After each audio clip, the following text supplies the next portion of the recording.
Hello, my name's James. I live in Canada.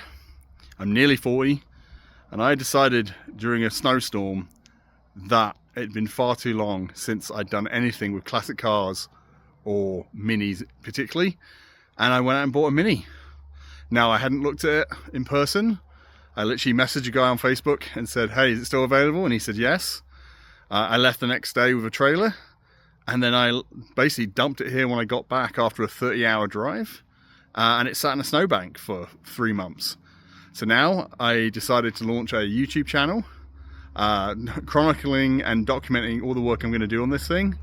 I've got plans for this Mini to be an ice racing car, because we're lucky in Canada to have enough freezing weather that our lakes freeze over, and about 5 hours south from where I live there's an ice racing association, and they put on a couple of ice races every year during the winter. There's not much to do in Canada during the winter, so I thought it might be a good little hobby. Plus, I thought minis are fun. So yeah, this is my YouTube channel, and I hope moving forward to show you all the guys what I'm doing with this car. So looking around this thing, it is pretty much like most minis are. It's rusty. It's missing some parts a little bit. It's kind of got paint, not much paint. It's mostly there. The bumpers are inside it. It came with an engine, which I think is out of a Metro. So I'm pretty excited about this one. It was cheap enough that the parts alone made the trip worth it. And I think for its purpose of ice racing, it's going to be a good little project. So yeah, I hope in about a year's time to be doing the video showing it racing. The other thing I noted was it still had the UK registration. Come on, focus. So yeah, if you used to own a green Mini with the license plate H273DHT, I'd love to know the story about it. Was it your first car? Was it a sad project when you had it? Was it stolen? Who knows? You never know with these things. So yeah, I'm interested to know if anyone has any details over the previous life that this car led in England. So some of the parts that came with the car was a clutch housing, some front end panels, a fairly new exhaust, I think. I only got one seat, which is okay because I'm going to put some buckets in it. But it's pretty standard 90s Rover stuff in here. Pretty standard.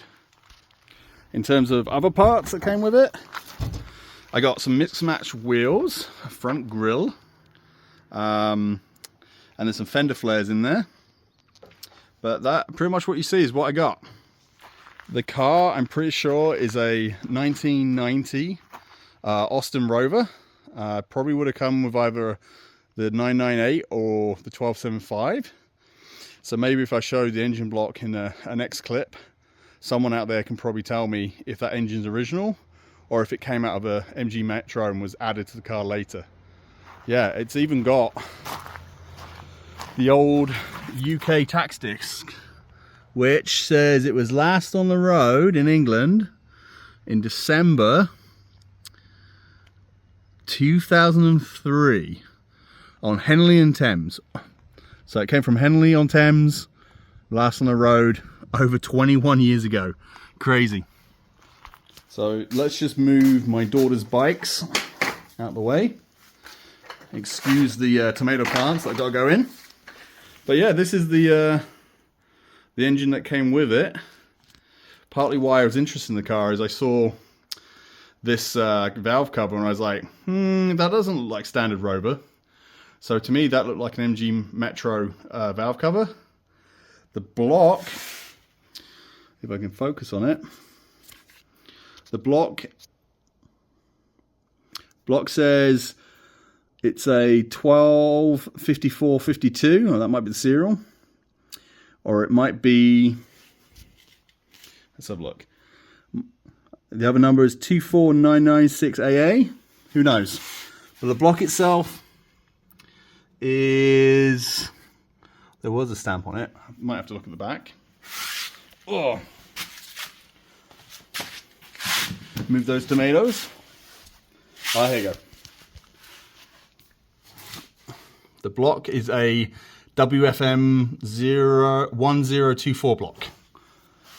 But it looks fairly complete. The previous owner did tell me that the clutch is sticking and they tried to take it off. So it came with a flywheel puller to get the clutch assembly off. So that'll be one of the first jobs I do when I get to the engine part. So yeah, that's all I got today, guys. If you know anything about the car, be interested to hear about it, or your other mini projects,